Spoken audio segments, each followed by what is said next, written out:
प्रियात्मन सुधीर श्रोताओं, अब हम ऋग्वेद के प्रथम मंडल के 19वें सूक्त के 7वें मंत्र की व्याख्या प्रस्तुत करेंगे। इस मंत्र का छंद है गायत्री और ऋषि है मेधातिथि काल तथा देवता है अग्नि और मरुद्गण। शीर्षक इसका है बलशाली मरुत और ऊर्जस्वल अग्निदेव। मंत्र इसका है याइं खयन्ति ओम याइं खयन्ति पर्वतान् तिरा समुद्रमर्णवम् मरुद्भिरग्नयागहि। शब्दार्थ देखें, या इन खयन्ति, तो यह शब्द है ये होगा, ये माने जो, या इसमें है का चंद के कारण ये का यह हो गया, क्योंकि आगे उसके स्वर है की। जब स्वर आ जाता है तो मात्रा का लोप हो जाता है। तो ये इन खयन्ति ये विशेषण बनकर आया है किसका? मरुद्गण का। जो मरुद्गण इतने बलशाली हैं कि पर्वतान इन खयन्ति, पर्वत तुल्य मेघों को हिलाकर उखाड़ फेंकते हैं। तो पर्वत शब्द यद्यपि पहाड़ के लिए आता है, लेकिन शायद आदि में और भी स्थानों पर पर्वत जो है वो मेघ के लिए भी प्रयुक्त होता है। हमारे यहां हर शब्द सार्थक होता है, निरर्थक नहीं। पर्वत का अर्थ होता पर्व माने जैसे गांठ या चढ़ावता वाला पर्व। तो जो पहाड़ होते हैं वो भी पर्व युक्त होते हैं, गांठ होती है, मतलब इधर ऐसे उठे फिर उधर उठे फिर बीच में गए कहा, ऐसे उनका प्रारूप होता है। और बादलों को भी हम देखें तो बहुत सघन नहीं रहते हैं कि वो भी पर्त पर दरपट दिखाई देते हैं। और यहां जो वर्णन हो रहा है वो मेरे विचार से वर्षा के अंत के बाद के जो क्वार के महीने में मेघ होते हैं और तर उन पर एक पट पर पट रहती है और उनको पवन उड़ाता चलता है, बड़े जोर से भागते चलते हैं, तो वो दृश्य ज्यादा सामने आता है। तो मरुतों की बलशालिता का, पराक्रम का बोधन प्रमुख रूप से इसमें है। ये मरुता है, जो मरुदगण इतने बलशाली हैं कि इन खयन्ति पर्वतान, पर्वत तुल्य विशाल मेघों को, बादलों को उखाड़ देते हैं, चलायमान कर देते हैं। और तेरा समुद्र मरावम, तेरा माने तिरस्कृत करते हैं, पराभूत करते हैं। इसको समुद्रम अरामम, समुद्र तो प्रचलित शब्द है, अरव भी कम प्रचलित है, लेकिन अर्थ दोनों का समुद्र होता है।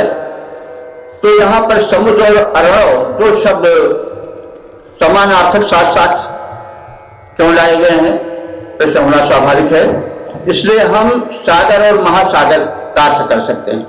समुद्र जो है वो सागर है और अरणव जो है वो महासागर।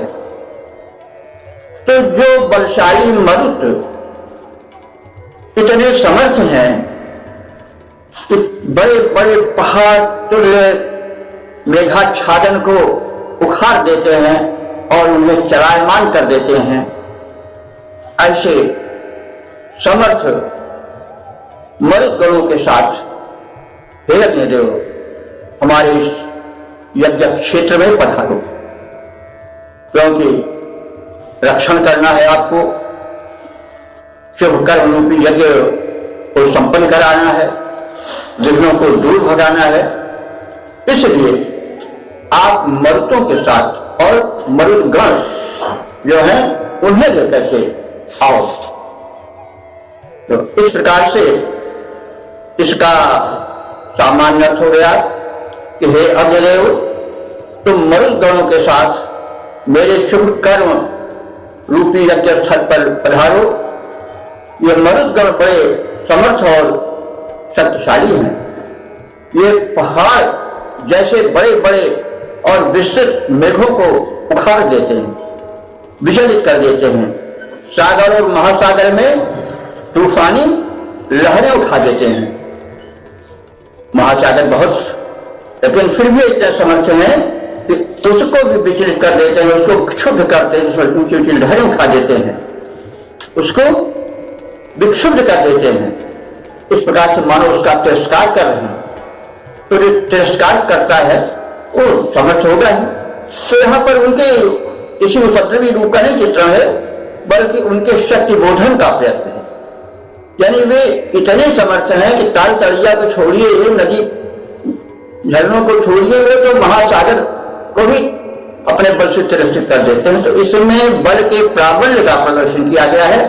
कोई उनके जो है वो प्रचंड उपद्रवी रूप का नहीं चित्रण।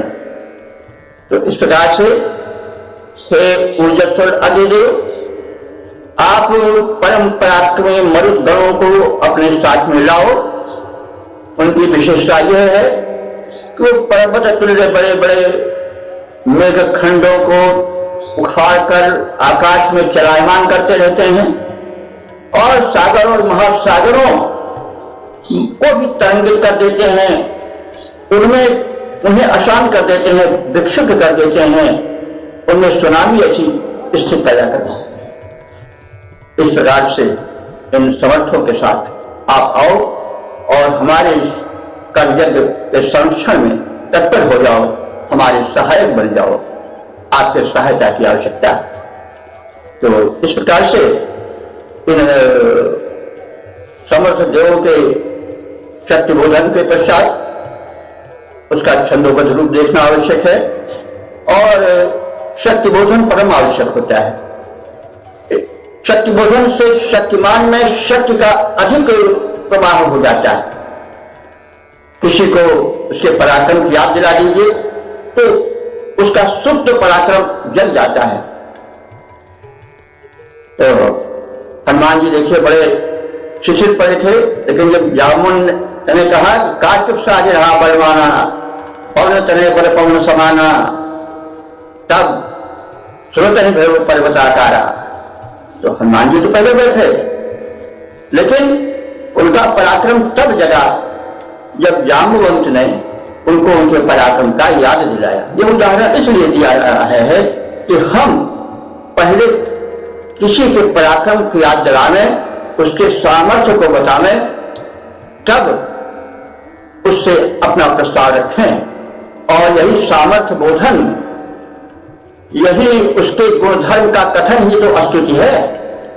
कोई भी देव हो, जब हम उसकी स्तुति करते हैं कि भगवान को नहीं जानत है जग में कभी संकट मोचन नाम तिहारो, जहां कुछ देवी की या देवी सर्वभूतेषु शक्ति रूपिणी संस्था नमस्तस्यै नमस्तस्यै नमस्तस्यै नमो नमः या कोई भी कहते हैं, तो फिर पहले चाहे सूर्य का स्तवन हो चाहे जिसका हो, तो पहले उसके गुण, उसके बल, उसके स्वभाव और उसकी शक्ति का अवबोधन और उद्बोधन किया जाता है।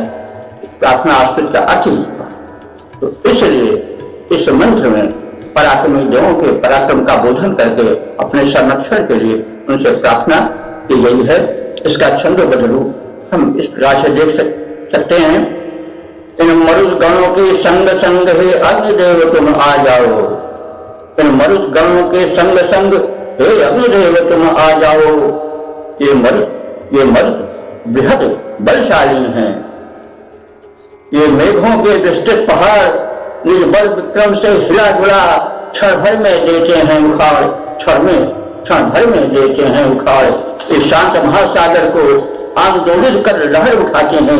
इस शांत महासागर को आंदोलित कर लहर उठाते हैं, करते हैं जैसे तिरस्कार जब उनको क्षुब्ध बनाते हैं। ये मर्द क्रांतदर्शी महान, ये मर्द क्रांतदर्शी महान बलवान संग इनको लाओ, बलवान संग इनको लाओ। इन मरुत गणों के संग संग हे अग्निदेव तुम आ जाओ, कि अग्निदेव तुम आ जाओ। प्रियात्मन, सुधी श्रोताओं, वेद प्रेमियों, अब हम ऋग्वेद के प्रथम मंडल के 19वें सूक्त के 8वें मंत्र की व्याख्या प्रस्तुत करेंगे। छंद गायत्री है, ऋषि मेधा तिथि कर्ण है और देवता मरुद्गण और अग्नि। शीर्षक है कि प्रचंड बलशाली मरुद्गण और ऊर्जस्वल अग्निदेव। तो अब इनके प्रचंड पौरुष को, पराक्रम को, बलशालिता को देखा जाएगा मंत्र में। प्रथम मंत्र पाठ कर लें। ओम आये तन्वन्ति रश्मिभिर्स्थिरः समुद्रमोजसा मरुद्भिरग्नयादहि।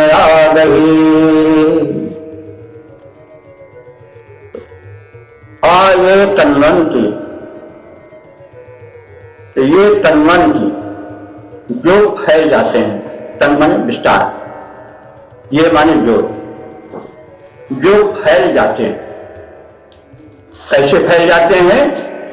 रश्मिभिः, रश्मिभिः माने सूर्य की प्रचंड किरणों से। तो ये तन्वन्ति रश्मिभिः जो कि सूर्य के प्रचंड किरणों के ताप से फैल जाते हैं। और ओजसा समुद्रम तीरथ, और अपने प्रचंड पराक्रम से समुद्र का तिरस्कार करते हैं। तो ऐसे मरुद भी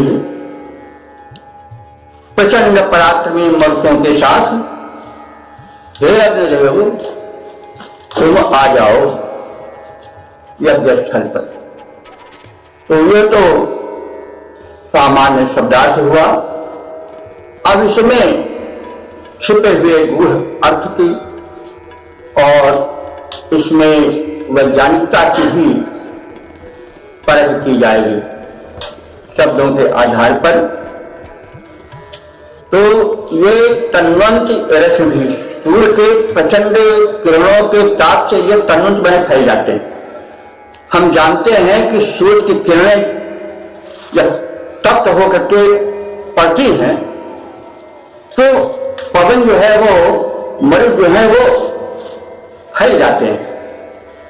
हर चीज जब ताप पाती है तो वो फैल जाती है, उसका जो घनापन होता है वो फैल जाता है, द्रवित हो जाता है। तो जो पवन काफी तीव्र प्रकाश से खौल कर या उससे उद्विग्न होकर के ऊपर उठ जाती है, संतप्त होकर के, तप्त होकर के जब पवन ऊपर उठती है, हवा ऊपर उठती है, तो वैज्ञानिक तथ्य है कि हवा जो है जब प्रचंड ताप होता है तो ऊपर उठती है। तो ऊपर उठती है तो क्या होता है, अगल बगल चारों तरफ का जो वायुमंडल है उस जो रिक्ति को, उस खाली स्थान को भरने के लिए गतिशील हो जाता है, दौड़ पड़ता है। तो क्या होता है कि एक आंधी, एक तूफान पैदा हो जाता है। तो हम इसीलिए देखते हैं गर्मी में ज्यादा नहीं जाती, क्योंकि सूर्य का ताप पड़ा, एक स्थान का जो वायुमंडल था वो तप्त होकर के ऊपर था, तो वो जो गैप हो गया, रिक्त हो गई, उसको भरने के लिए हवा बगल से दौड़ी, तो एक वेग हुआ, उस वेग से बड़े जोर से एक आंधी सी बन गई। तो समुद्र तो बहुत व्यापक है, वहां कोई अवरोध भी नहीं वृक्ष आदि का, इसलिए वहां जब यह स्थिति आती है कि वहां का जो वायुमंडल है वो जब उत्तप्त हो जाता है सूर्य की रश्मियों से, अग्नि उसको बिल्कुल ताप से तापित कर देती है, तो उस रिक्त स्थान को गैप को भरने के लिए एक विचित्र आंधी उठती है। उसको आज चक्रवात कहा जाता है और उसको हम साइक्लोन भी कह लेते हैं अंग्रेजी में। तो कहने का मतलब इस साइक्लोन के जन्मदाता कौन है? अग्नि और मरुदेव है।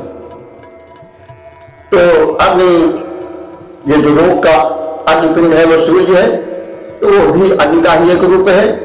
तो वो संतप्त करता है वायु को, तो वायु में एक ऊर्जा उत्पन्न होती है, ऊपर उठती है और उस बैग को भरने के लिए जो स्थिति आती है वो साइक्लोन वाली स्थिति, चक्रवात वाली स्थिति जाती है।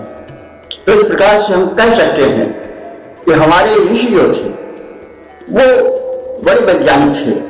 उनको ये बोध था कि चक्रवात क्यों आता है, तो साइक्लोन क्यों होता है, चक्रवात क्यों आता है, अंधड़ क्यों आता है, तूफान क्यों आता है, इसकी वैज्ञानिक पहुंच या साइंटिफिक अप्रोच हमारी ऋषियों ने बहुत पहले कर दिया। उसी की अभिव्यक्ति यहां पर है। तो क्या कहा जा रहा है कि ये जो मरुदगण है ये परम शक्तिशाली है। ये जब सूर्य की रश्मियों से उत्तप्त हो जाते हैं तो ऊर्ध्वगामी होते हैं और परिणाम यह होता है कि एक चक्रवात उत्पन्न हो जाता है और उसका क्या परिणाम होता है कि ओजसा माने उनकी शक्ति से समुद्र तिरस्कृत हो जाता है। तो कोई शांत बैठा हो, उसको कोई बड़े जोर से धक्का दे तो विक्षुब्ध होगा ही, तो तिरस्कृत होगा ही। तो यहाँ पर तिरस्कृत होने का मतलब ये नहीं है कि कोई उपद्रवी है मर्द और वो समुद्र को बिना मतलब को परेशान करेंगे ही। वो एक प्राकृतिक प्रक्रिया है, उसका भी कोई वैज्ञानिक लाभ होगा, उसे कोई चीज से प्रयोजन नहीं होती। इसलिए ये है प्रचंड पौरुष को बताने के लिए बात कही जाती है कि आप इतने समर्थ हो कि आप यह कर सकते हो, यह कर सकते हो। तो ये हमारे जो मरुदगण हैं जिनमें से अनेक प्रकार के पवन का, अनेक प्रकार की वायु का या मतलब गैसेस का समावेश रहता है, इसलिए वो गण हैं। तो वे अपने प्रचंड रूप में जब आते हैं तो क्या करते हैं कि समुद्र के जल में चक्रवात पैदा कर देते हैं और इस प्रकार से मानो उनको क्षुब्ध करके तिरस्कृत से कर रहे हैं। तो ऐसे परम शक्तिशाली मरुदगणों के साथ हे अग्निदेव तुम ऊर्जस्वर हो, आओ और हमारे इस कर्म यज्ञ को सफल बनाओ। तो सामान्य रूप से एक बात देख रहे हैं, जो मरुद सूर्य की किरणों के ताप से फैल जाते हैं और तीव्रता से गतिमान हो जाते हैं और अपनी ऊर्जा से वे समुद्र में तूफानी लहरें उठाने लग जाते हैं, उनको क्षुब्ध कर मानो उनका तिरस्कार कर रहे हों, ऐसे मरुदगणों के साथ हे ऊर्जा स्वरूप अग्निदेव तुम हमारी सिद्ध स्थल पर आ जाओ। तो इसका छंदोबद्ध रूप इस प्रकार से देखा जा सकता है, इन मरुद गणों के संग संग हे अग्निदेव तुम आ जाओ। ये मरुद प्रभाकर कर द्वारा, ये मरुद प्रभाकर कर द्वारा उत्तप्त प्रवाही बन फैले, सागर में भरे उछाल प्रबल लहरों से हाथ मिला खेले, कर देते उलट उलट भारी निज निज ऊर्जा से कर देते उलट पलट भारी, सागर को करे तिरस्कृतियों लहरें भरकर प्रलयंकारी, इन शूरवीर बलवान मरुदगण को निसंग यहाँ लाओ। इन मरुदगणों के संग संग हे अग्निदेव तुम आ जाओ, अग्निदेव तुम आ जाओ। ओम सुधी श्रोताओं, वेद प्रेमियों, अब हम ऋग्वेद के प्रथम मंडल के 19वें सूक्त के 9वें मंत्र की व्याख्या की प्रस्तुत करने जा रहे हैं। इस मंत्र का जो छंद है वो गायत्री है, इसके ऋषि मेधातिथि कारण है और देवता जो है वो अग्नि और मरुदगण है। तो शीर्षक है इसका कि मरुदगण और अग्निदेव सोमपानार्थ पधारे। मंत्र इस प्रकार से है, अभित्वा पूर्वपीतये सृजामि सौम्यं मधु मरुद्भिरग्नियादहि। पहले शब्दार्थ देखें। अभि कहते हैं परिता, यानी चारों ओर से, भली प्रकार से। तो एक बात पहले भी कही जा चुकी है कि जो वैदिक व्याकरण है उसमें उपसर्ग मंत्र में कहीं भी डाल दिया जाता है, और वो जो व्याख्याता है या जो श्रोता है या जो पाठक हैं वो अपने दृश्य से उसके विशेषण या उसके संज्ञा से उसको जोड़ देते हैं। तो अभी वो जोड़ा जाएगा सृजामि के साथ। तो अभिसृजामि माने भली प्रकार से तैयार कर रहा हूं, सर्जित कर रहा हूं। क्या? सोम रस। तो अग्नि, हे अग्निदेव, पूर्व पीतये, तुम्हें पिलाने के लिए पहले से ही मैं अभिसृजामि भली भांति तैयार कर रहा हूं। क्या? सौम्य मध, सौम्य मधुरस, मधुर सोमरस का। तो अभिसृजामि शब्द बताता है कि विशेष रूप से उसको चारों तरफ से तैयार किया गया है। तो जो सोम है वो सोम बल्ली से निकाला जाता है, उठा जाता है, फिर बूंद बूंद टपकाया जाता है ताकि वो पूर्ण रूप से परिष्कृत हो सके। और फिर उसके पश्चात उसमें दही या दूध कुछ इस प्रकार से भी सम्मिश्रण किया जाता है, तब वो दिव्य पेय बन पाता है। तो अभिसृजामि इसी क्रिया की ओर संकेत कर रहा है कि आप बड़े पराक्रमी हो, बलशाली हो, हितकारक हो, इसलिए मैं आपको अब इस आमंत्रण के पश्चात आपको सोमपान कराने जा रहा हूं। ये सोम जो है वो भली विधि टपकाया गया है, बनाया गया है, तैयार किया गया है। तो फिर अग्नि देवता तुम्हारे प्रथम पान के लिए, सर्वप्रथम तुम्हें पिलाने के लिए मैं इस दिव्य सोमरस को, इस सौम्य सोमरस को तैयार कर चुका हूं, और आप मरुदगणों के साथ आओ और इसे ग्रहण करो। तो स्वाभाविक है, स्वागत तो सामान्य प्रक्रिया है। हम जिसे बुलाते हैं उसको कुछ नैवेद्य चढ़ाते हैं, स्वागत हर तरह से अपना दिखाते हैं। तो मंत्र में ऋषि बता रहा है अभिसृजामि, भली भांति से सोमरस तैयार किया गया है। यहाँ पे स्वागतार्थ है, पानार्थ है, और सोम में दिव्य शक्ति होती है जो सारी थकान को, सारी परेशानी को दूर कर देता है और दिव्य शक्ति लाता है। और सोम का रस भक्त रस का भी प्रतीक है। तो भगवान तो या देव तो भक्त के अधिक से होते हैं, उससे अधिक तृप्त होते हैं। वो तो परम प्रचंड है, पराक्रमी है, उनको तो कोई थकान आती नहीं है। लेकिन फिर भी जब हम भक्ति भावना दिखाते हैं तो ये तो कहते ही कि आपको बड़ा कष्ट उठाना पड़ा हमारे का कारण, तो भले न कष्ट उठाना पड़ा, लेकिन ये औपचारिकता, और औपचारिकता भी आवश्यक। इस समाज में सभ्यता क्या है? उपचार ही तो है, औपचारिकता ही तो है। एक सज्जन कहने लगे कि हमको औपचारिकता पसंद नहीं है, तो वही हमने कहा ये सब औपचारिकता ही तो संसार है। आप जो कपड़े पहने हुए भी तो औपचारिकता है, जो आप अपने को सजाए हो ये भी तो औपचारिकता है। क्या जरूरत है आप जैसे वैसे रहते? तो उपचार भी मैंने जो फॉर्मेलिटी है वो भी एक सीमा आवश्यक होती है। तो वो चापलूसी नहीं है, चापलूसी जो है जब सीमा बढ़ जाती है, इसलिए औपचारिकता आवश्यक है और स्वागतार्थ हम उससे आदर से अपने मेहमान से अपने यह कहते हैं कि आपको बड़ा कष्ट उठाना पड़ा, आप कृपया हमारे इस प्रस्तुति को स्वीकार करें।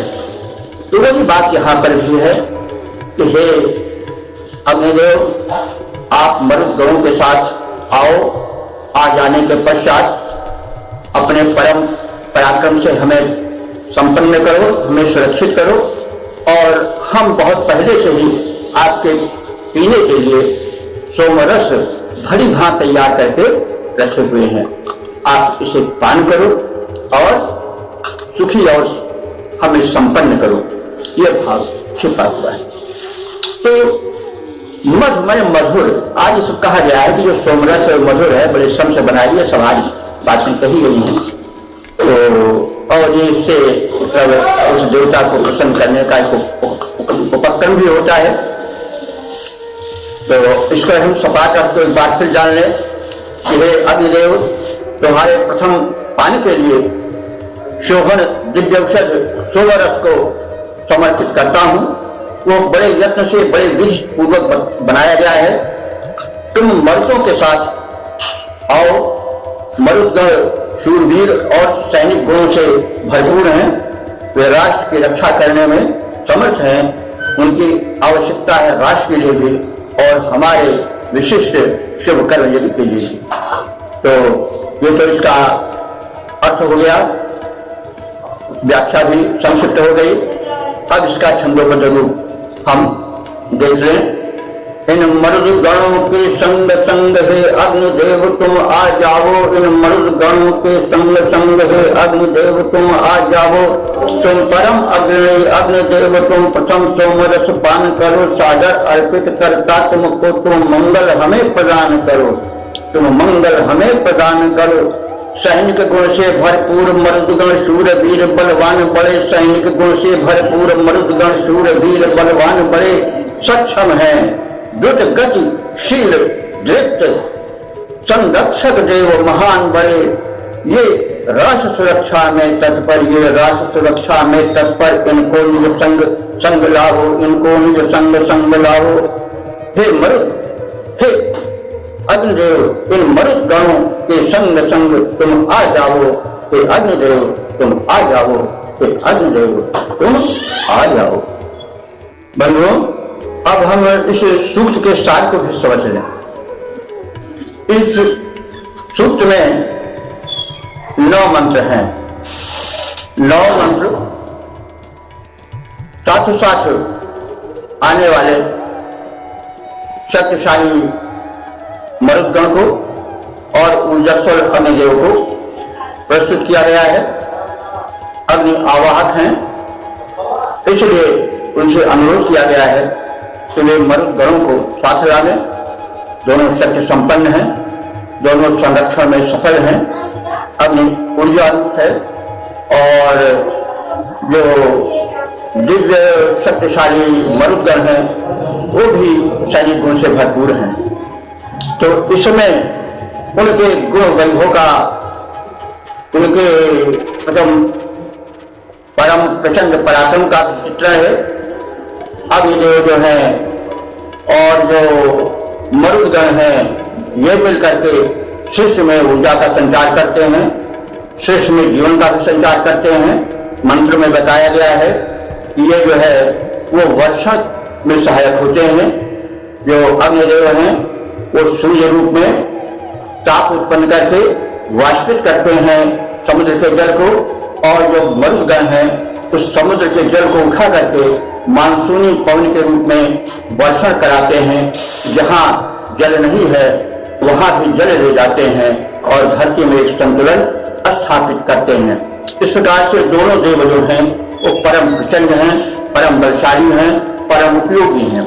वास्तव में देखा जाए तो दिव्य शक्तियों को देवता माना गया है। हमारा वेद जो है वो संसार में मानव चेतना के प्रथम उच्छ्वास के रूप में मान्य हो चुका है। सबसे पहले हमारे ऋषियों ने ही अपने दिव्य दृष्टि से देखा कि यह सृष्टि एक नियम से चल रही है इसका नियामक कोई है, और नियामक एक प्रधान होता है, लेकिन उसके सहायक तमाम होते हैं, जैसे हम प्रशासन, शासन, प्रशासन में देखते हैं। तो मुख्य रूप से देखा जाए तो अग्नि और मरुत ये दो तत्व जो हैं वो सृष्टि संचालन में प्रमुख स्थान रखते हैं। जल तो हम सब जानते हैं कि यह जो वायु है, जिसको हम कहते हैं मरुत यहाँ, तो वे तमाम तत्वों के संग्रह हैं। जल जो है वो ऑक्सीजन यानी प्राणवायु और हाइड्रोजन के मेल से बनता है, इसलिए लोगों ने उसको स्वतंत्र तत्व नहीं माना है। कुछ वैज्ञानिकों का कथन है कि वो तो जो है वो अवयव यानी दो के संपर्क से बना है। जब ऑक्सीजन और हाइड्रोजन जो गैसेज हैं, मरुत के रूप हैं, वे जब एक विशेष मात्रा में मिलते हैं तो जल बन जाता है। तो इसलिए अग्नि का और पवन का जोड़ी-दामन का संबंध है। जब पवन रहता है तभी अग्निदेव संचालित हो पाते हैं, तभी वो क्रियाशील हो पाते हैं। जैसा हम देखते हैं गैसेज में या लालटेन वगैरह में पहले होता था, एक छिद्र होता था, अब भी जहाँ प्रयोग होता है वहां रहता है। तो उस छिद्र को मूंद दीजिए, अगर ऑक्सीजन नहीं जा पाता है तो वहां से जो अग्निदेव है वो अंतर्धान कर जाते हैं, यानी दीपक प्रकाश नहीं फैलाता, बुझ जाता है। तो ये कहने का मतलब कि जो है ये मरुत और अग्नि दोनों बड़े ही प्रबल और प्रचंड और शक्ति ऊर्जा के केंद्र हैं, और जो संसार में है ऊर्जा, जो कुछ जीवन है, जो विस्तार है, वो इन्हीं देवी शक्तियों से लेकर के विस्तृत हुआ है। तो इसलिए इन दोनों की स्तुति आवश्यक है। स्तुति का अर्थ कोई चापलूसी नहीं हुआ, स्तुति का अर्थ हुआ कि उस दिव्य शक्ति अनुभूति। हम जब किसी देव का ध्यान करते हैं, उसकी स्तुति करते हैं, तो हमारे मन में उस शक्ति की एक अवधारणा होती है और उस सच का संक्रमण हमारे शरीर में होने लगता है। तो उपासना का एक बड़ा भारी लाभ होता है कि उससे जो साधक होता है, जो उपासक होता है, उसमें उस उपास्य देव के गुणों का संक्रमण होने लगता है। इस सत्य को, इस मनोविज्ञान को हमारे ऋषियों ने समझा था। इसीलिए ऋग्वेद जो है वो एक ऋचाओं का वेद है। ऋचाओं को माने स्तुतियों का वेद है। स्तुति का अर्थ होता है कि गुण कथन। तो गुण कथन का अर्थ उसकी वैशिष्ट को बताना, गुण को बताना, उस गुण से जो गुण बताने वाला होता है उसमें उन गुणों का संक्रमण होता है, और स्तुति बताने से एक वातावरण में भी एक चेंज हो जाता है और संबंधित देवता भी प्रसन्न होता है। तो अपन फिर जान लें कि ऋग्वेद के देव कोई ऐसे देव नहीं जड़ हैं जो हम अग्नि या पवन देखते हैं, स्पर्श करते हैं और अनुभव करते हैं, दर्शन करते हैं। तो वे उस देव के एक व्यक्त रूप हैं, उस देव के एक रूप से हैं। वो स्वयं में उस प्रकार से नहीं, वो उसके बाकी रूप हैं।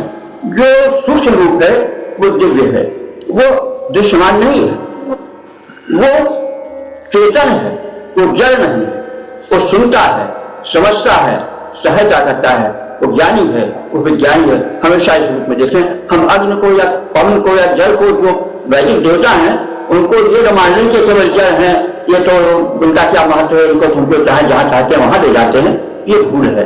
वे चेतन है और वास्तव में उनके पीछे जो शक्ति है, सूक्ष्म शक्ति है, वो उद्योग विशेष है। तो इसे दृष्टि से हम देखें, ये न समझें कि ये क्या लड़कों की तरह खेल रहे हैं खिलौने से, और हवा आओ और पानी आओ और अग्नि आओ, ये आओ, ऐसा मत लीजिए हल्के में। ये प्रबल बलशाली है, इनके पीछे चैतन्य शक्ति है, ये तो उसके प्रसाद है। लीजिए, मैं अपना प्रसाद दे रहा हूं, आप इस अग्नि के लपट से आप अपने सारे कार्य करो, आपके शरीर में भी प्रवेश कर दे रहा हूं, या आपका भोजन पका देगी। ये है मतलब शरीर आपके प्राणवायु बन करके मैं शरीर में भेज रहा हूं, आपको जीवन दीजिए। और आपको आज याद तमाम देव हैं जो वो मतलब उनका एक प्रेषित रूप है, प्रसाद है उनका। ये नहीं कि वो जो रूप दिखाई पड़ रहा है उसके पीछे एक चेतन रूप है, वो देव है। वैदिक ऋषियों ने उसी की स्तुति की है। ये कोई मत समझो खिलौने जा रही, ये क्या है, याद है, लाओ इसको है, दिया चढ़ाई है, जलाओ, ये करो, वो करो, इतने हल्के में मत लीजिए। ये दिव्य शक्तियां हैं। दिव्य जो है सूक्ष्म होता है, जो जितने सूक्ष्म होता है उतने बलशाली होता है। उस सूक्ष्म शक्ति को देव कहते हैं, उसका यह प्रसाद है, उसका यह प्रारूप है ऊपरी वाला। और हम उस सूक्ष्म शक्ति में प्रविष्ट करें जो इन सब को प्रकट करता है और इन्हीं सबके संयोग से सृष्टि चल रही है। और इस सृष्टि के दो परम शक्तिशाली तत्व हैं, अग्नि और मरुत।